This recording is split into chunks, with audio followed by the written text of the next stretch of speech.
پہاڑ، زمین کے کیل، ماؤنٹین روٹس، قرآن اور جدید سائنس کا تقابلی مطالعہ۔ تحریر ندیم احمد خان، اسلام فار آل یوٹیوب چینل۔ قرآن مجید نے 1400 سال قبل جب جیولوجی یعنی علم طبقات الارض کا نام و نشان بھی نہ تھا، پہاڑوں کی ساخت اور ان کے افعال کے بارے میں جو حقائق بیان کیے وہ آج کی جدید سائنس کے لیے ایک دریافت ہیں، مگر قرآن کے لیے یہ پہلے سے بیان کردہ حقیقت ہیں۔ 1. قرآن مجید کا بیان، دا قرآن کلیم۔ قرآن مجید میں پہاڑوں کے لیے 2 اہم اصطلاحات استعمال ہوئی ہیں: رواسی یعنی بھاری اور جمے ہوئے لنگر، اینکرز جو توازن قائم رکھیں، اوتاد یعنی میخیں یا کیلیں، پیگز یا اسٹیکس۔ سورۃ النبا میں اللہ تعالیٰ فرماتے ہیں والجبال اوتادا، سورۃ النبا 7۔ ترجمہ: اور کیا ہم نے پہاڑوں کو میخیں یا کیلے نہیں بنایا؟ اسی طرح سورۃ النحل میں فرمایا گیا وَأَلْقَى فِي الْأَرْضِ رَوَاسِيَ أَن تَمِيدَ بِكُمْ، سورۃ النحل 15۔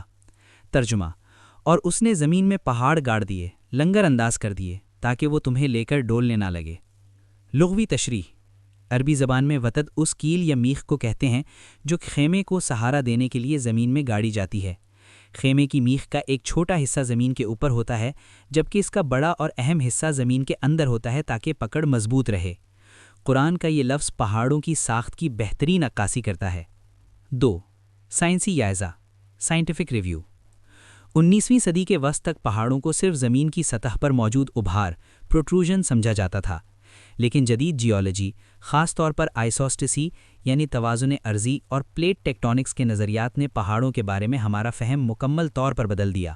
الف، پہاڑوں کی جڑیں، ماؤنٹین روٹس۔ جدید سائنس بتاتی ہے کہ پہاڑ بالکل برف کے توڑے کی طرح ہوتے ہیں۔ جس طرح برف کا توڑا پانی کی سطح پر 10% نظر آتا ہے اور 90% پانی کے اندر ہوتا ہے، بالکل اسی طرح پہاڑوں کی بھی جڑیں ہوتی ہیں جو زمین کی کرسٹ کے نیچے مینٹل میں گہرائی تک دھاسی ہوتی ہیں۔ مشہور جیولوجسٹ سر جارج ایری نے 1865 میں ثابت کیا کہ زمین کی قشر اپنی کثافت کے لحاظ سے پانی پر تیرتی ہوئی چیزوں کی طرح ہے۔ پہاڑ جتنا اونچا ہوگا، زمین کے اندر اس کی جڑ اتنی ہی گہری ہوگی۔ مثال کے طور پر ماؤنٹ ایورسٹ کی بلندی تقریباً 9 کلومیٹر ہے، لیکن اس کی جڑ زمین کے اندر 125 کلومیٹر سے بھی زیادہ گہرائی تک پھیلی ہوئی ہے۔ یہ سائنسی دریافت قرآن کے لفظ اوتاد یعنی کیل کی ہو بہو تصدیق ہے، کیونکہ کیل کا بھی یہی خاصہ ہے کہ وہ اوپر کم اور اندر زیادہ ہوتی ہے۔ بے، زمین کا استحکام۔ قرآن کہتا ہے کہ پہاڑ زمین کو ڈولنے یا ہلنے، تمیدہ سے بچاتے ہیں۔ سائنس اس کی وضاحت آئسوسٹسی کے اصول کے تحت کرتی ہے۔ پلیٹوں کی کیلیں۔ زمین کی اوپری سطح ٹکڑوں یعنی ٹیکٹونک پلیٹس میں تقسیم ہے۔ یہ پلیٹس نیچے موجود نیم پگھلے ہوئے مادہ مینٹل پر تیر رہی ہیں۔ جب 2 پلیٹیں آپس میں ٹکراتی ہیں تو پہاڑ وجود میں آتے ہیں۔ یہ پہاڑی سلسلے دراصل ان پلیٹوں کو ایک دوسرے کے ساتھ جکڑ لیتے ہیں، بالکل اسی طرح جیسے 2 لکڑی کے تختوں کو جوڑنے کے لیے کیل لگائی جاتی ہے۔ توازن۔ زمین اپنے محور پر بہت تیز رفتار تقریباً 1000 میل فی گھنٹہ گھوم رہی ہے۔ اگر پہاڑوں کا یہ بھاری بھرکم نظام اور ان کی گہری جڑیں نہ ہوتیں تو زمین کی حرکت میں عدم توازن پیدا ہو جاتا اور زمین کا قشر پھسلنے لگتا یا بری طرح لرزتا۔ پہاڑ زمین کی گردش کے دوران اس کے توازن کو برقرار رکھتے ہیں۔ مشہور کتاب ارتھ کے مصنف اور جیولوجسٹ فرینک پریس، جو سابق امریکی صدر جمی کارٹر کے سائنسی مشیر بھی رہے، لکھتے ہیں کہ پہاڑ تکونی شکل کے ہوتے ہیں اور ان کی گہری جڑیں زمین کو مستحکم کرتی ہیں۔ 3.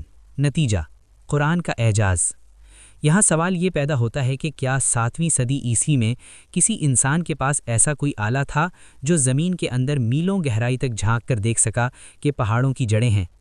کیا کسی کو معلوم تھا کہ پہاڑ خیمے کی میخوں کی طرح کام کرتے ہیں؟ جواب یقیناً نہیں ہے۔ یہ معلومات اس وقت دی گئیں جب انسان سمجھتا تھا کہ زمین چپٹی ہے یا پہاڑ صرف پتھروں کے ڈھیر ہیں۔ قرآن نے اوتاد کا لفظ استعمال کر کے پہاڑ کی ظاہری شکل اور باطنی ساخت کو ایک ہی لفظ میں بیان کر دیا۔ یہ اس بات کی واضح دلیل ہے کہ قرآن کسی انسانی دماغ کی تخلیق نہیں بلکہ اس خالق کا کلام ہے جس نے اس زمین کو بنایا اور پہاڑوں کو اس میں کیلوں کی طرح گاڑ دیا۔ سنوریہم آیاتنا فی الآفاق وفی انفسہم حتی یتبین لہم انہ الحق، سورۃ الفصلت 53۔ ترجمہ: عنقریب ہم انہیں اپنی نشانیاں آفاق میں بھی دکھائیں گے اور خود ان کی ذات میں بھی، یہاں تک کہ ان پر کھل جائے گا کہ یہ قرآن حق ہے۔ خلاصہ کلام: قرآن مجید میں پہاڑوں کو زمین کے لیے میخیں یعنی اوتاد قرار دیا گیا ہے تاکہ زمین ٹھہر جائے اور حرکت نہ کرے، جیسا کہ سورۃ النبا میں ہے کہ کیا ہم نے زمین کو بچھونا اور پہاڑوں کو میخیں نہیں بنایا؟